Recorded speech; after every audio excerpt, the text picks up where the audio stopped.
You have all of these myriad pathways. The museum is not a grid. They shoot off in every direction. So yes, it's designed to get lost. And so if you go in without any idea about what you expect to see, I think it can be a very rewarding experience, like where to see where these paths take you. I'm Ben Davis, and this is The Art Angle, a podcast from ArtNet News.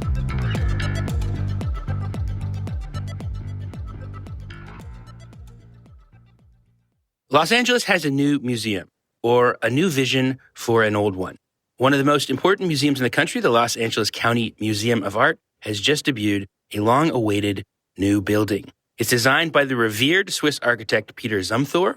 It cost $750 million to realize, and long before it opened to the public last month, it was controversial for a whole host of reasons. It debuts with LACMA's charismatic director, Michael Govan, promising not just a new LACMA, but a new vision for how museums show art and relate to the public. I went out to Los Angeles to see for myself what it was all about last month, and I could think of no better person to talk about it with than Carolina Miranda.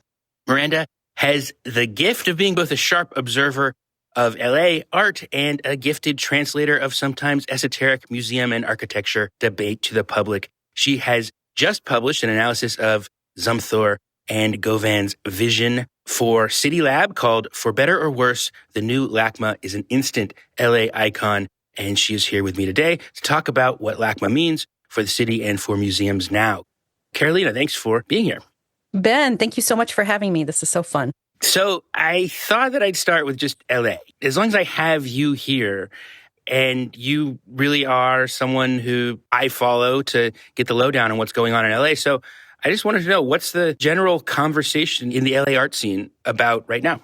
I think the conversation in LA is much like the conversation everywhere else right now, which is the market is soft, and how will small and mid-size galleries survive in a climate of expensive art fairs and blue-chip art galleries swooping into the city to open up locations? One artist put it to me, he's like, it seems like people have budgets for $3 million paintings, but they don't have budgets for $3,000 paintings. So that whole sort of lower tier of the gallery ecosystem, I think, finds itself pretty challenged at this moment. And you've seen in the wake of the fires, the closures of some important spaces like the Box in the Arts District in downtown LA, which was run by Mara McCarthy, Paul McCarthy's daughter, a space that has been around for 19 years that he has effectively subsidized. Well, the entire family lost their homes in the Eaton fire in Altadena, running the gallery while also trying to basically rebuild their personal lives from the ground up has proven too much of a time and a financial challenge. And so that gallery just had its last show with an exhibition of Wally Hedrick's work. So it's a challenged time. And I think the debates that are being had here are similar to the debates being had everywhere else. Yeah, I mean, I guess there's a whole Angelino's joke about New Yorkers perpetually discovering LA. Yes. It's like, oh, it's about to be LA's moment. It's like, well. There's a great blog run by William Poundstone called Los Angeles County Museum on Fire.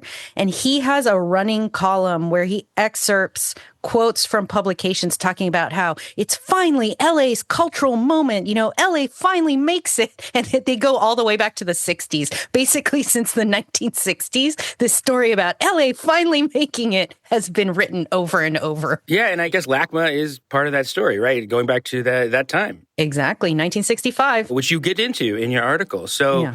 In terms of LACMA and, Michael Govan, who's one of the, most, I think, watched museum directors in the country, kind of a superstar, came out there, I don't know, a decade ago, more than that, with big plans for LACMA. And so how does this opening of the Zumthor Museum fit into this moment? Well, I think, this has been Michael's baby. He joined the museum, I forget the exact year, but it was in the early aughts. And there had already been plans sort of sketched out of replacing this trio of William Pereira buildings that date to the 1960s and that had never been architecturally remarkable. They kind of looked like department stores. They kind of felt like department stores. I actually worked in a William Pereira design department store, and I always used to kid around that going to LACMA felt like, Near East art on 3, ladies' undergarments on 4. Like, it definitely had a very department store vibe. And so there had been plans dating back to the late 90s. There had been a competition at one point. A Rem Koolhaas plan had been put forth to raise all of those structures, build a new museum. Michael came on board and took over that process.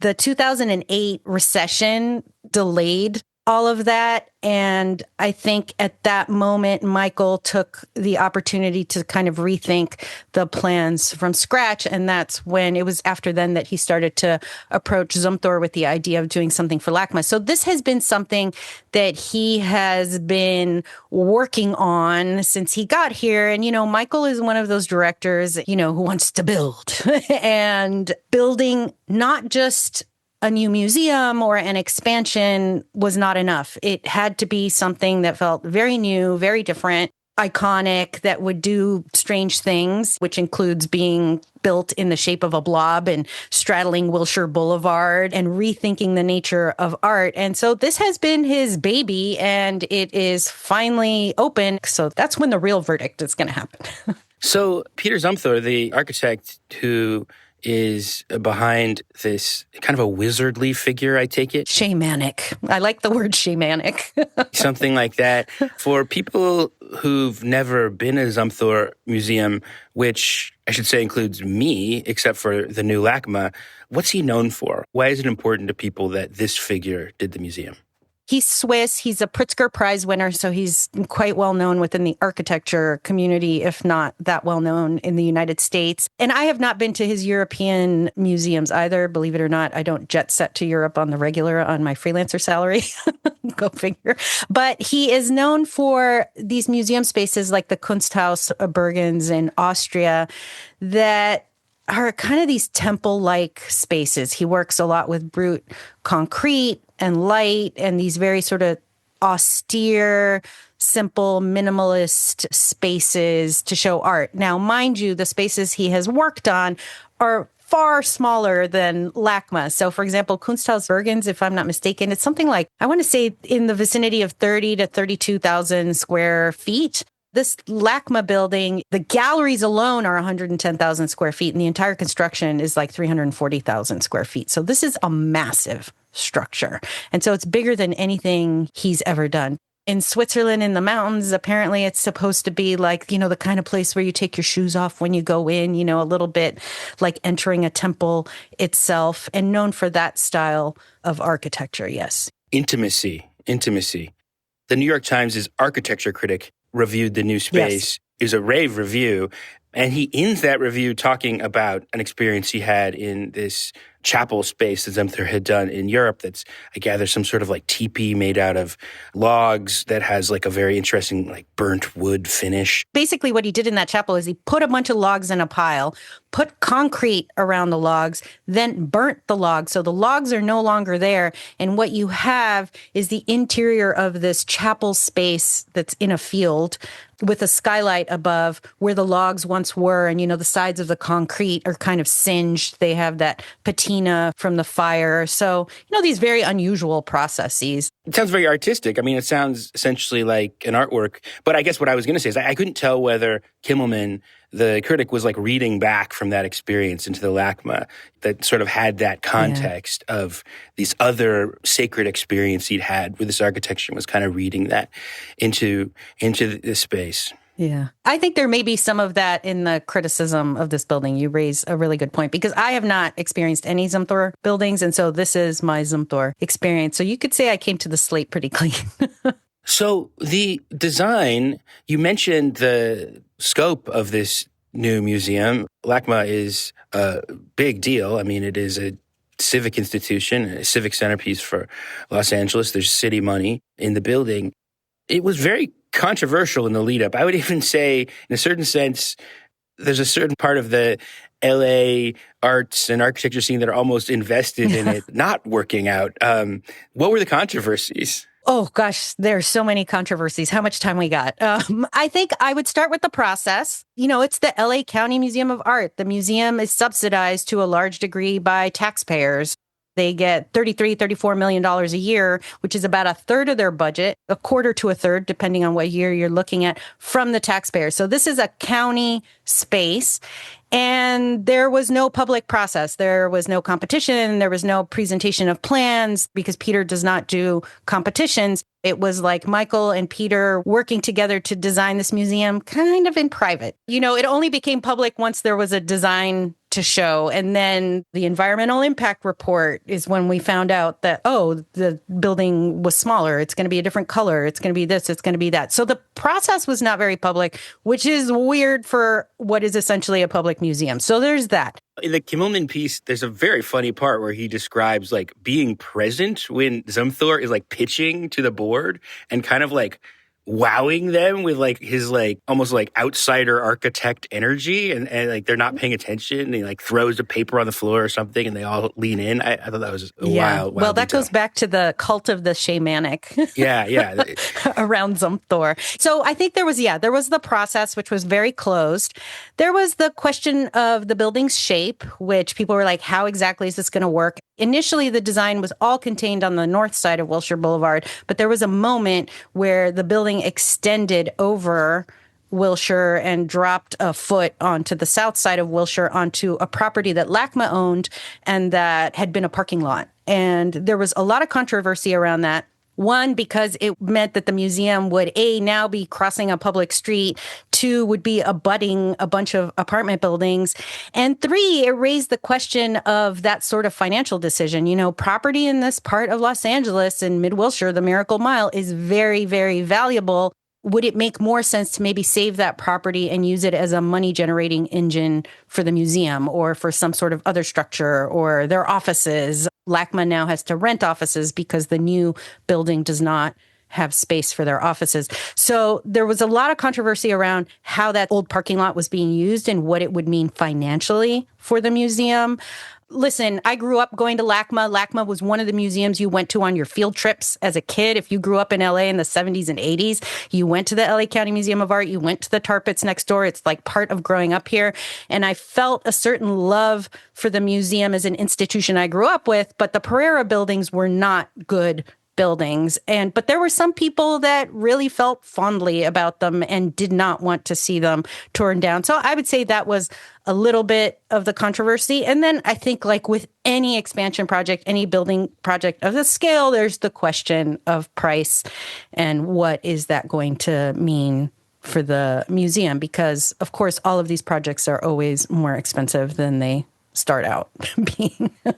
It is an interesting moment, as you've already alluded to, for such a mega expensive museum expansion to come out. And you talk about this in your City Lab piece that, we're almost at the end of this kind of moment of thinking about museums where they're in constant expansion mode and they always have to be these big things, which, as I perceive it, is almost more about fundraising. That it's museums constantly have to be growing or just the rich people lose interest in funding them. Yeah. So you're just constantly waving new shiny objects in front of them. And I think it's pretty widely understood that that's not healthy. There is also the question, though, of the size of the galleries, correct? Your former colleague, Christopher Knight, the recently retired LA Times art critic, won the Pulitzer Prize for his criticism of the new design of LACMA. People who it's been a very generative project for everybody. People who haven't been following this should know. It's really controversial to the point where it's award-winning controversy to a certain extent. Exactly. So what was that debate? So LACMA has been on this piecemeal expansion since the 80s. One of the things I write in my story is that if there's one ongoing tradition that you can count on in LA is LACMA continuously rebuilding itself and adding things. And Historically, those things have not added up to a lot. I feel like there's a lot of frustrated architecture on that campus, and they have done a bunch of Renzo piano expansions. There's a pavilion for Japanese art by Bruce Goff. One of the buildings that was torn down was a pavilion designed by Hardy Holtzman Pfeiffer. And what happened is when they tore down the Pereira buildings and the Hardy Holtzman Pfeiffer, the idea was to replace it with more gallery space than those buildings collectively contained. But then it came out when the environmental review report was released and the building design had been updated that actually the new building would have 10,000 square feet less of gallery space than the buildings it was replacing. So what Michael says to this is that actually, LACMA has expanded in a million other ways. We have more gallery space than we did in 1965. There's 2 Renzo piano editions. So cumulatively, there is more space than there was when the building opened. But it did lose some gallery space with the new design. And it also, and this is something not a lot of people talk about, which I think is, I would say is more controversial than losing 10,000 square feet of gallery space, is that they lost their offices. Their offices used to be in the LACMA building. Now they're in a building across the street that they have to rent. So that represents an additional expense. And I also think there's something to be said for museum staff really being in their building, like as part of their daily life, walking through the gallery, seeing something that may be off, getting ideas. And so being in a remote office and not being included in this very expensive structure seems like a shame. Yeah, it's interesting. Those are things that the spectacle of it you can't see, that kind of like manifest Exactly. at the level of the lived experience of the building. And it makes me think that, yeah, there's a difference between how a building functions as a museum for the public and how it functions for the workers and the people there. So for people who haven't been, what is it? It's sort of, an homage to LA in the sense that it sort of evokes the form of a Starchitect designed freeway overpass in a certain sense. Exactly. There's that. I think also in its blob form, Zumthor was trying to nod to the La Brea tar pits next door. So one of the amazing things about this museum is that LA's forefathers had the incredible vision to put their priceless art objects next to a tar pit. And so the La Brea tar pits are right next door. And that is another site that I grew up going to. It's very important to Angelenos. It's a very beloved site. Every kid does a school trip there. If you have kids, you're taking them to the tar pits. It's surrounded by parkland, so it's an area that's very well inhabited and used. And what had happened with the old buildings, with the Pereira buildings, is that all of those buildings gave their back to that park area and to the tar pits and kind of ignored it. Even though they're all in the same park, it was hard to travel from LACMA to the tar pits because of the way that the buildings were built. You used to have to walk out to Wilshire or walk north and make these huge loops. Even though they're right next to each other, you couldn't easily go from one to the next. So I think Zumthor, in looking at the site and this crazy ancient paleontological thing that we have in the middle of our city, he in some ways took the forms of the building from that. There's right next to LACMA in the tar pits is a big tar lake. It's actually a lake pit. It's not just tar. It has tar in it, but it's mostly water. And it's surrounded with plantings that evoke the era that all of this tar was beginning to come to the surface. So it's this kind of wild, prehistoric site, and LACMA had always ignored it. And I think one of the interesting things that Peter did here is that he was like, no, this is super weird and amazing. Like, let's build a building that not only evokes that shape, but looks upon it. Like, now the museum really engages that site, and it's much easier to travel between the two. Or it will be once all the construction fences come down. It floats in the air. You ascend to the museum through a staircase or elevators. So everything kind of happens in the air, but then it's all one level. So it's just this single long promenade of art that you're walking through constantly in the presence of a window, although there are many galleries of different kinds placed down the center of it.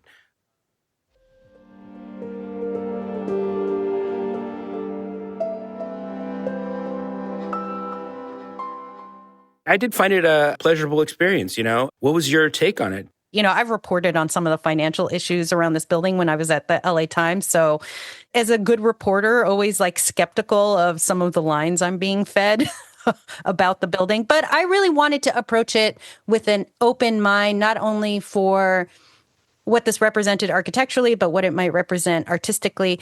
I think I found some really remarkable moments. Yeah, the old buildings were very hermetic. You were in these like kind of airless spaces. You never knew what time of day it was. You didn't know the tar pits were next door. And this building really embraces the city around it. And I talk about that in my story. That said, some of the art works better in this context than others. So, for example, the sculpture looks great. These Roman statuary, Egyptian busts, Assyrian bas-reliefs, some of the pre-Columbian artifacts, some ancient water vessels, they all look great in that daylight. Those are pieces of art that are just begging for daylight. And then as the light shifts, they cast different shadows. And there's a real dynamism to looking at that kind of art in those conditions. That's what it was designed for. Other things that are, say, covered with glass, not so much. There are a number of works that are covered with glass on that perimeter surrounded by the windows, and you literally can't see the work because there is so much glare. I was standing before a vitrine of Mesoamerican stone objects that you literally had to put your nose up to the vitrine to be able to see the work. And then when you do that, then the guard comes over and is like, don't do that. And I was like, I don't know how this is going to work in the long term. I got to agree with you there. And I don't know if that sounds like nitpicking to people, but you got to see the space. It's full of just like beautiful LA sunshine. But that does have this glare problem. I mean, it is like unbelievable how hard it is to see things under the glass cases when you're looking at little pottery shards or something and you're like squinting at them. And then, I got to say, one of the big highlights of the new installed collection is that Francis Bacon triptych, like an extremely famous and important donation to the museum. It's like, I don't know, it's worth over $100 million or something like that. But these are like grim paintings, and they're kind of like, they're set on this wall in this like blazing sunlight with a bench in front of them and nothing around them. And I'm just not sure seeing a grim, tortured Francis Bacon in the full blazing LA sunlight is I don't know. Maybe it's an interesting context. I thought it was a little weird. I think with the Bacons, it also depends on the time of day because I went back to report my story. And so at the time that I was back, there was a lot of glare on those paintings, and you had to stand at an angle to them in order to view the images. An interesting thing about the museum is that you go in just a couple of steps in this museum from that sort of like beachy sun to like these internal galleries that sometimes I think this is a little overstated, maybe. I don't know if you've reconsidered, but I know that you said, and we saw the early design for the museum, you said Salvadorian mega prison was what it reminded you of. I wouldn't say that, but I mean, they feel like you're underground, for sure. Yeah, they're tomb-like. Because I saw them initially without any art installed. Some of the walls are tinted now. Yeah. And so all I saw was just concrete space, concrete space, concrete space. And when I say concrete space, I mean concrete floor, concrete walls, concrete ceiling. Like you are in a bunker. And it felt very carceral. It feels subterranean, for sure. Yeah, and that has been softened by some of the pigments that they've installed. And now there's lighting, there's art. It does not feel carceral anymore, but some of the spaces definitely feel very tomb-like. And like I said in my review, some work does well in this kind of atmosphere, maybe like Baroque artifacts, Tibetan temple textiles, artifacts that were kind of meant to be seen in these kind of gloomy, dim spaces look great. Other art, not so much. There's this gallery that features work made with plastic, and there's all of these light and space works, and they just look sad. They look like they're being crushed. It's in a charcoal black room. When you have charcoal black walls and a black floor and a cement ceiling, light does not bounce. Yeah. Light is absorbed. And so these pieces that are supposed to be translucent and feel dynamic and be about color and sensation just feel like they're being drowned by these very dim galleries. There was another gallery that featured some Latin American kinetic art, and it did look a little like it was in prison. Well, Govan's response to that is they have the chance to tinker with it and experiment, and they're going to work on it. Maybe they can swap the Francis Bacon with the light and space art, and and then everything lines up. No, exactly. I mean, I understand they're getting to know this building, and it's going to take a minute, but there are architectural aspects of it that are going to make that complicated. One of that is that the building is just surrounded on every side by windows. There is not one place that doesn't have windows, and that is a feature, not a bug. And that's going to be, as a curator, I think, rather difficult to work with. There's an artist-made curtain designed by Reiko Sudo that's quite lovely, but it doesn't do enough to filter the glare. So is that going to mean a heavier curtain? I don't know. There are places where the transition from light to dark is just really sudden. There's a point where you're like in the Dutch paintings gallery, like you're looking at a Rembrandt, and if you shift slightly to the right, you've got daylight streaming into your eyes from the windows. I mean, that is part of the architecture. Like, there were aspects of that design that I think did not really think through fully those transitions from dark to light and light to dark again. What do you make of the fact that the views are so important? I mean, I feel like it's something that you like best about this museum is its connection to the surrounding environment and so on. I think it's definitely part of the experience of the museum is that you are up in the air, you're surrounded by amazing art, but you're also just like constantly have these view lines to the environment around it. And that's almost as much of an attraction as going to see the Bacons or the Egyptian art or the Latin American kinetic art. What do you make of that? I mean, I think it's an aspect of contemporary museum design that, the immersive experience of the space becomes as much a feature as the artistic experience. I think there's something to be said for museums that provide you physical breaks from the experience of looking at art, that have terraces, that have quiet rooms, that have sites with views where, you can look at art and then kind of get a break and engage the city or get some fresh air. I think the Clifford Still Museum in Denver does like such a beautiful job of this. That has these like lovely little terraces where you can go out and just kind of see the city around you. I think that can make for a great experience. I do worry about this design being more about a platform viewpoint, like a side of the road viewing stand, than it is about museums. I think, to me, the best museums really are kind of built from the inside out. What is the art viewing experience, and how do we build a container for that? Another great example of, an architect who built with concrete is Tadao Ando and the Museum of Modern Art Fort Worth, which gives you this sequence of experiences where you can see outside, but then you're plunged into a gallery. Then you can see outside again, and then you go into another space, and you have the sequence of experiences that take you from the art to the outside and back again in ways that I feel like really respect the art, but also respect the viewer in wanting to see something other than the art. Well, let's get into the vision that Govan is offering for what art should be right now, because he said there's this architectural aspect, this is amazing new building, or it's this dramatic new building that is built, he says, to get lost in. It's literally part of the mission. I think there's signage that actually just suggests, don't think about where you're going, just let yourself be here and discover things. And there's a very clear idea of liberating the art from art history, that it's all mixed together. There's not a typical categorization by region or historical moment. There are historical vignettes or galleries, but you're constantly shifting in unpredictable, chaotic ways. What's he getting at? What's the promise he's making? What does he say that the audience needs? I think part of it is getting away from the taxonomies of the Encyclopedic Museum, which is this very specific institution that emerged out of Western Europe and really was about creating these hierarchies and organizational structures for art and objects. And I think one of the questions that Michael has asked, and it's a smart question, is, A, does that make sense in Los Angeles in 2026?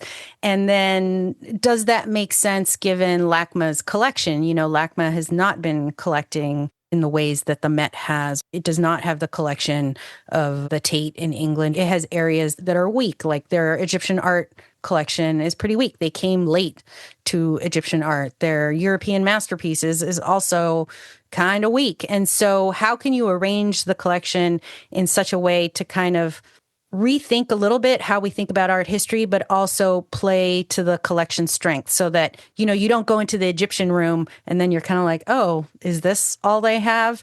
Michael pitches this as like a brand new approach to art. Obviously, it's not like museums around the country have been integrating contemporary art into their collections for a hot minute now. Yeah, he not only pitches it as a new way to think about art, but he also, in your article, sort of seemed to make it a East Coast, West Coast thing. He was kind of saying, I think we're not like those East Coast museums who make art history.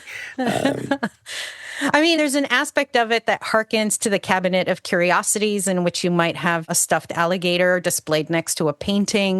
That is not new. That is actually the origin of museums. I think what this does is, it allows them to work with LACMA's collection in more interesting ways. I also do think that it frees us from this very nationalistic, ethnic, regional focused approach to art that can kind of be essentialist. This is Chinese art in this corner. This is Mesoamerican art in the other corner. Here's European painting. Here's textiles. And they do not meet. These were all individuals with their individual ideas. And I think what this reorganization of the collection shows that it's actually there were ideas and materials and forms and motifs traveling across places and across times, and that Egyptian sculpture from 4,000 years ago in ancient Egypt is being picked up by LA artist Lauren Halsey and turned into contemporary sculpture. I think it kind of breaks us from this bond of thinking who owns certain forms and what art belongs where. I think this really reminds us that actually ideas are this very fluid thing, and the display, the curation, you have one point where you have Iranian and Mughal Indian textiles with paisley motifs displayed alongside European dresses bearing the paisley motif. And so this idea that the paisley motif traveled from ancient Iran, Mughal India, all the way to Western Europe and started appearing in ladies' garments in Scotland is an interesting idea. And it is interesting to think of it in that way, is that paisley is not just one thing. And I have to say, just personally, it does make it more inviting, as just the experience of being there. There is a kind of sense of constant surprise and discovery of new things. I think there are really beautiful curatorial moments where you're happening upon these interesting stories that connect across time periods. That having been said, I was thinking, is this the non-chronological feed again? Is this the endless scroll? Is this the endless scroll? Is this TikTok? Where you're constantly you're hooked on the experience because you're always pulling the slot machine. And I think it really makes it much more inviting as a immersive experience, just as the presence of being there on an afternoon with somebody. I do think the public will like the art in that context if they can see it through the glare. It will depend a little bit on the approach that you as a visitor have to art. If you are happy to kind of get lost and see where these pathways, because you have all of these myriad pathways. The museum is not a grid. They shoot off in every direction. So yes, it's designed to get lost. And so if you go in without any idea about what you expect to see, I think it can be a very rewarding experience, where to see where these paths take you. As an art nerd, I have certain pieces in the collection that I consider my friends, and I like to kind of go see them. And one of the things I saw on the first day that I went with public was the security guards constantly being asked, where's the Van Gogh? How do you describe where the Van Gogh is when you're in a blob-shaped building? Without a clear sense of direction everywhere. So it's kind of if you're going to see a certain thing, it's complicated. I'm just going to put that out there. If you are going for the experience of just kind of being where will this journey take me? I think this building will reward that very much. Yeah, it's funny because no one really talks about the term postmodernism in architecture art anymore. It's that's just so 50 years ago as a conversation. But this idea that we are sort of after modernism, where there's a clear narrative and everything has multiple stories you're kind of selecting from or sampling from. But one of the origins of that idea is LA architecture moment, is the Westin Bonaventura Hotel that Frederick Jameson, the art theorist, writes about. And one of the things he says is like, you don't know how to enter this hotel. You can enter it from any direction. And it kind of, the mental experience of there is it makes you feel lost. Yeah, it takes away your sense of your body in space. Which way is north? Nobody knows. Yeah. I enjoyed the museum a whole lot. And I'm left thinking about, if we treat art history like that, where do you onboard people as a public institution into art history?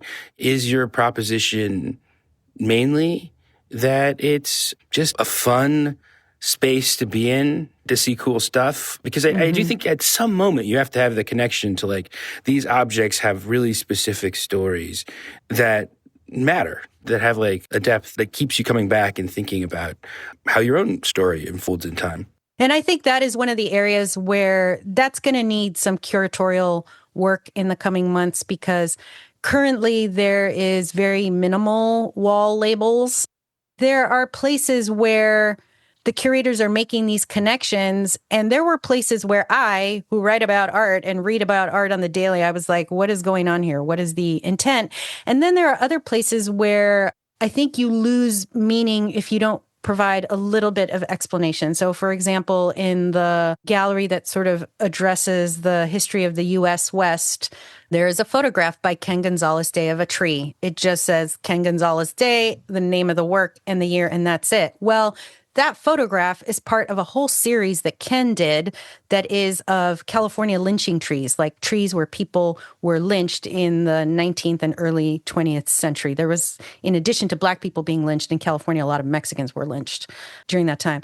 You don't know that by anything that LACMA gives you there. And there is that fine line between letting people make discoveries and then also just leaving out vital information that gives some context to the work. That's exactly. That helps me think about what I was trying to say. It's exactly that. Like, art is a multi-use object. And one use is like this light, just pure pleasure use, which is absolutely great. But then, there are absolutely vital uses of it like that, where it's trying to tell you something. If you don't have that historical context or don't get that artist message, then it's failed. And right now, I think it works much better for the first than for the second, maybe by design, because that's the first layer. You want to onboard people. You want to get people into this space. But it did leave me thinking about how you solve this problem, which is in some ways the problem of the day for all of us who are writing about art. Exactly. I mean, it's a continual struggle for curators. How much do we say? How much don't we say? The museum does use QR codes, of which I'm not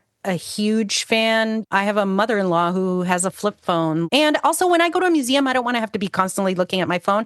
But I did a bunch of the QR codes. Currently, the QR codes don't provide any additional information, really, than what's on some of the wall labels, or they provide very cursory information. And in many cases, the QR links were broken. So it took me to a 404 error page. So let's say, you do want to learn more about that Ken Gonzalez Day picture. The way things currently stand, and I imagine this will change, and Michael said they'll continue to refine the whole question of labels and information didactics.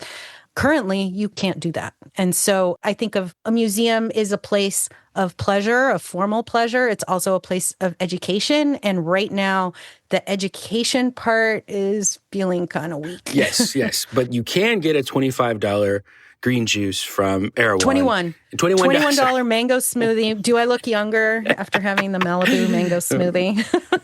From Erewhon. So, priorities. Well, Carolina, I look forward to following how you continue to unspool all these developments and watch this space. It's very nice to talk to you. Oh, it's so good to talk to you. And I do look forward to going back. I really do, because I feel like I'd like to spend a little bit more time exploring and getting lost. The Art Angle is produced by Sonia Manlilly, with contributions from Ben Davis and Caroline Goldstein. Thanks for listening, and see you next week.